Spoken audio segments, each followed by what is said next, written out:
Once upon a time there lived a king. When his wife died, the monarch was left with two small girls. He wedded again after his first wife passed away. His second wife despised her stepkids and was frequently cruel to them. The king never bothered to look after them, and instead let his wife treat them as she pleased. The poor girls were really sad as a result of this. One of them said to the other one day, "Let's not linger any longer. Come into the bush because no one here cares if we go or stay." As a result, they both walked into the jungle. They eventually came to a magnificent palace after a long journey. One of the princesses whispered to the other, "This magnificent palace in the midst of the jungle can only belong to the dreadful ogre who has harmed our people for so long. However, no one is at home right now. Let's go inside and see what we can find to eat." As a result, they entered the ogre's home and discovered little rice.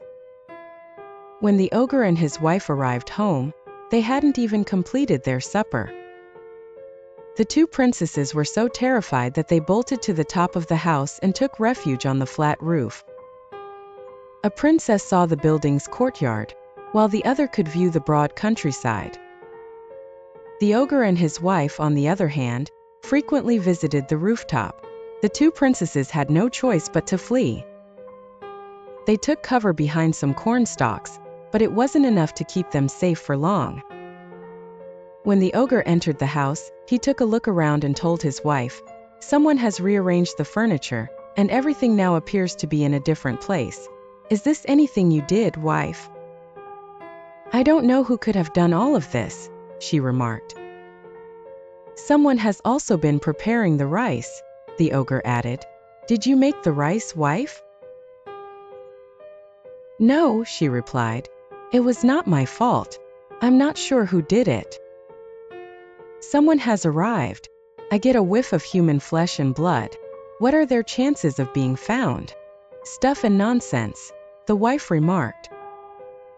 They continued to argue in this manner until the ogre said, "Let's go outdoors and drink some water." As a result, the ogre and his wife proceeded to a nearby well. They were noticed by the princesses, who were on the roof of the mansion. The youngest of the two princesses was a brilliant young lady. "I'll do something now that will be excellent for us and everyone," she told her sister when she saw the ogre and his wife by the well. The girl pushed the ogre and his wife down into the well with a powerful push. She then informed her sister that she took care of the ogres. "How?" her sister exclaimed. "They've perished in the well." For a long time, the two princesses lived peacefully in the ogre's house. "Take care that if you see any stranger coming by the house, to hide so that nobody knows we live here." The younger princess, who was the wiser one, would often remark to her sister in the morning. But it was a long time before anyone came that way. Finally, one day, an elderly queen came to see the magnificent palace. The queen was subsequently informed that the home was ogre's property. She went in anyhow, despite the warning. As the queen went into the house, she met the princess. She was astonished by the beauty of the young girl. She offered, "You are such a pretty girl, you can come with us and live in our place." The queen further said she would be happy to marry her son to the beautiful young girl. The princess refused. She said, "I must wait for my sister." The queen understood her dilemma and left with a promise that she would visit her often, and when her sister returned they could live together in her palace. The princess waited for a long time, but the sister did not return as she lost her way in the woods. And one day she finally accepted the offer of the prince and the queen. She married the eldest son of the queen and lived happily, but she would deeply miss her sister.